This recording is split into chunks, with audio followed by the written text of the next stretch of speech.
कक्षा 10वीं की किताब क्षितिज से आज का पाठ है नेताजी का चश्मा। इसके लेखक हैं स्वयं प्रकाश।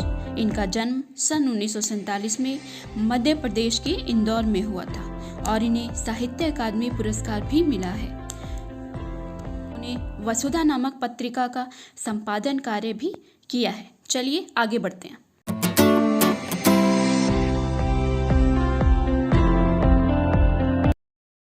देश का निर्माण कोई अकेले नहीं कर सकता। जब देश का निर्माण होता है उसमें कुछ नाम प्रसिद्ध हो जाते हैं और कुछ नाम गुमनाम हो जाते हैं। आइए मिलते हैं कहानी के मुख्य पात्रों से। ये हैं मास्टर जी, जिन्होंने सुभाष चंद्र बोस की ये मूर्ति बनाई। पान वाला, जो हालदार साहब को सभी जानकारी देता है। ये हैं हालदार साहब।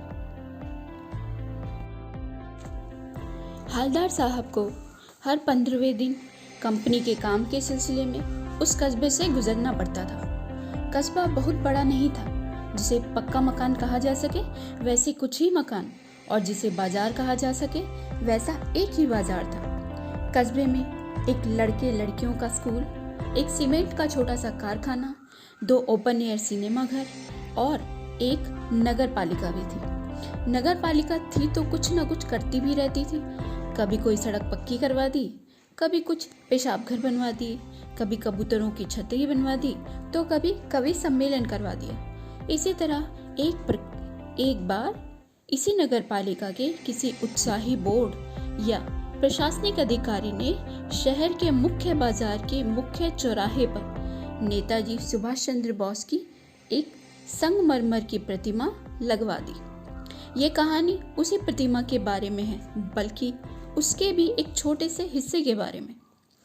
पूरी बात तो अब पता नहीं, लेकिन लगता है कि देश के अच्छे मूर्तिकारों की जानकारी नहीं होने और अच्छी मूर्ति की लागत अनुमान उपलब्ध बजट से कहीं बहुत ज़्यादा होने के कारण काफ़ी समय चिट्ठी पत्री में बर्बाद हुआ होगा और अंत में किसी स्थानीय कलाकार को ही अवसर देने का निर्णय किया गया होगा। अंत में कस्बे के इकलौते हाई स्कूल के इकलौते ड्राइंग मास्टर, मान लीजिए मोतीलाल जी को यह काम सौंप दिया गया, जो महीने भर में मूर्ति बनाकर पटक देने का विश्वास दिला रहे थे। जैसे कि कहा जा चुका है, मूर्ति संगमरमर की थी। टोपी की नोक से कोट के दूसरे बटन तक कोई 2 फुट ऊंची मूर्ति, जिसे कहते हैं बहुत ही सुंदर प्रशंसनीय कार्य। नेताजी सुंदर लग रहे थे और कुछ मासूम फौजी वर्दी में। मूर्ति को देखते ही दिल्ली चलो और तुम मुझे खून दो वगैरह डायलॉग या याद आ जाते हैं। इस दृष्टि से यह सफल और सराहनीय प्रयास था। केवल एक चीज़ की कमी थी, जो देखते ही खटकती थी। जी हाँ, ये थी नेताजी की आंखों पर चश्मा नहीं था। यानी चश्मा तो था, लेकिन संगमरमर का नहीं था। एक सामान्य और सचमुच के चश्मे का चौड़ा काला फ्रेम मूर्ति को पहना दिया गया था।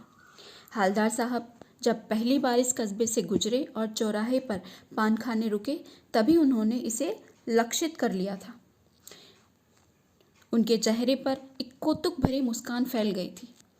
वाह भाई, यह आइडिया भी ठीक है। मूर्ति पत्थर की, लेकिन चश्मा रियल। जीप कस्बा छोड़कर आगे बढ़ गई। तब भी हालदार साहब उस मूर्ति के बारे में ही सोचते रहे और अंत में इस निष्कर्ष पर पहुंचे कि कुल मिलाकर कस्बे के नागरिकों का यह प्रयास सराहनीय ही कहा जाना चाहिए। महत्व मूर्ति के रंग रूप कद का नहीं, बल्कि उस भावना का है, जो देशभक्ति भी आजकल मजाक की चीज़ होती जा रही है। यानी कि उनके कहने का अर्थ था, इस मूर्ति के रंग रूप या कद का उतना महत्व नहीं है जितना यह उस भावना को दिखाती है, यह उस भावना को उत्पन्न करती है इस कस्बे के नागरिकों में, जो देश के लिए कुछ करना चाहते हैं। इस प्रकार की भावना महत्वपूर्ण है। मूर्ति का रंग रूप या कद इतना महत्वपूर्ण नहीं है। दूसरी बार जब हालदार साहब उधर से गुजरे तो उन्हें मूर्ति में कुछ अंतर दिखाई दिया। ध्यान से देखा तो पाया कि इस बार मूर्ति पर चश्मा नहीं है। पहले मोटे फ्रेम वाला चौकोर चश्मा था, अब तार के फ्रेम वाला गोल चश्मा है। हालदार साहब यह देखकर उनके उत्साह की सीमा न रही और वह बढ़ चले किसी न किसी व्यक्ति से यह पूछने कि मूर्ति पर यह चश्मा कैसे बदल गया। हालदार साहब जब तीसरी बार आए, फिर से मूर्ति पर चश्मा बदल गया। इस बार हालदार साहब की उत्साह क्षमता कम नहीं हो रही थी और उन्होंने सोचा कि किसी न किसी से मुझे यह मालूम करना पड़ेगा कि आखिर ये क्यों हो रहा है। तो हालदार साहब आगे बढ़े, पान वाले के पास पहुँचे। पान वाले के खुद के मुंह में पान ठूसा हुआ था। वह एक काला, मोटा और खुश मिजाज आदमी था। हालदार साहब का प्रश्न सुनकर वह आंखों ही आंखों में हंसा। उसकी तोंद थिरकी, फिर पीछे घूमकर उसने दुकान के नीचे पान थूका और अपनी लाल काली बत्ती सी दिखाकर बोला, कैप्टन चश्मे वाला यह काम करता है। हालदार साहब ने पूछा, क्या काम करता है? पान वाले ने बताया, चश्मा चेंज कर देता है। हालदार साहब ने फिर से पूछा, क्या मतलब, क्या चेंज कर देता है? पान वाले ने बताया कि कैप्टन चश्मे वाला मूर्ति पर एक चश्मा लगाता है और जैसे ही उस चश्मे का कोई खरीदार आता है, उस चश्मे को वह बेच देता है और मूर्ति पर नया चश्मा लगा देता है। अब हालदार साहब को बात कुछ समझ में आई। एक चश्मे वाला है जिसका नाम है कैप्टन।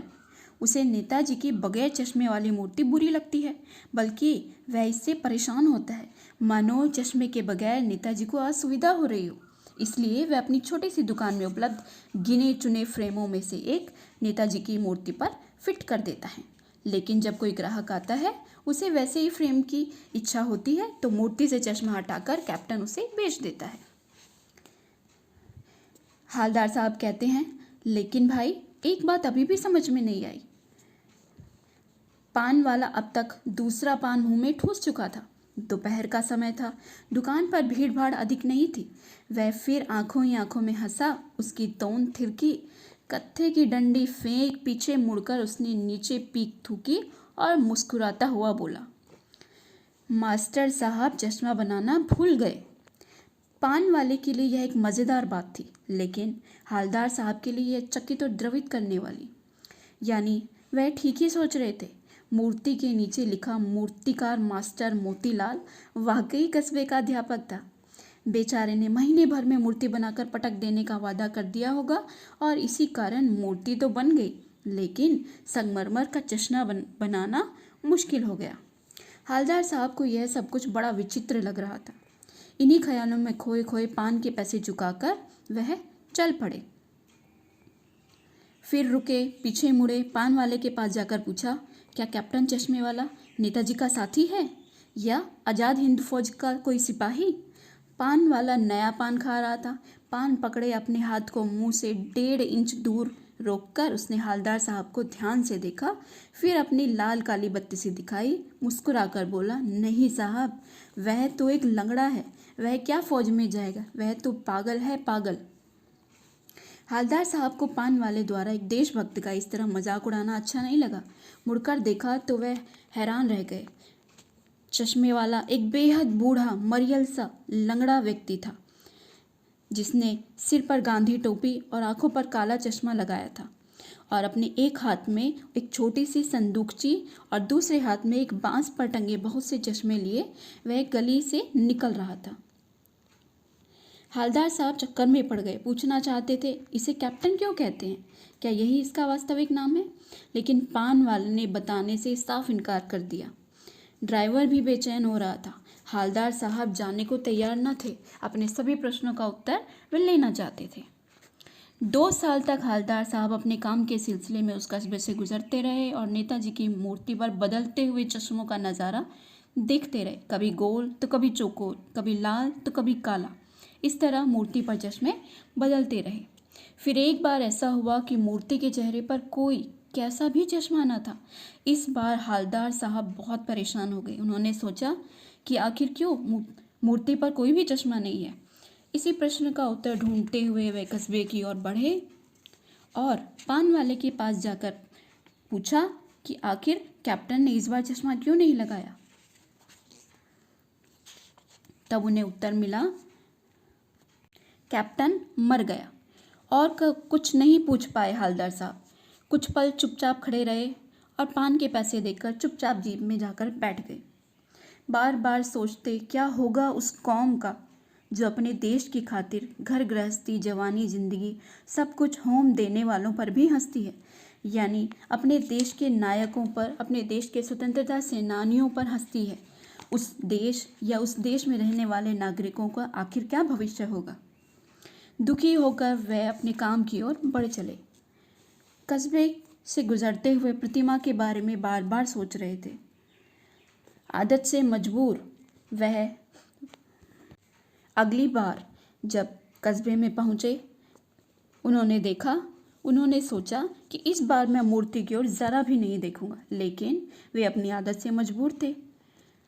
उन्होंने अपनी आंखें चौराहे की तरफ दौड़ाई और जैसे ही मूर्ति की तरफ उनकी आंखें बढ़ी, उन्होंने कुछ ऐसा देखा कि उनकी चीख निकली, जीप रोको। जीप स्पीड में थी। ड्राइवर ने जोर से ब्रेक मारे। रास्ता चलते लोग देखने लगे। जीप रुकते न रुकते हालदार साहब जीप से कूदकर तेज तेज कदमों से मूर्ति की तरफ लपके और उसके ठीक सामने जाकर अटेंशन में खड़े हो गए। मूर्ति पर सरकंडे से बना छोटा सा चश्मा रखा हुआ था, जैसे बच्चे बना लेते हैं। हालदार साहब भावुक हुए। इतनी सी बात पर उनकी आंखें भर आई। यह दृश्य हालदार साहब को देशभक्ति की भावना से भर देता है। इस आधार पर कहा जा सकता है कि देश के निर्माण में करोड़ों गुमनाम व्यक्ति अपने अपने ढंग से योगदान दे रहे हैं। इस योगदान में बड़े ही नहीं अपितु छोटे बच्चे भी शामिल होते हैं। यही इस पाठ का उद्देश्य है। तो बच्चों, आज का पाठ यहीं समाप्त होता है। शुभ दिन।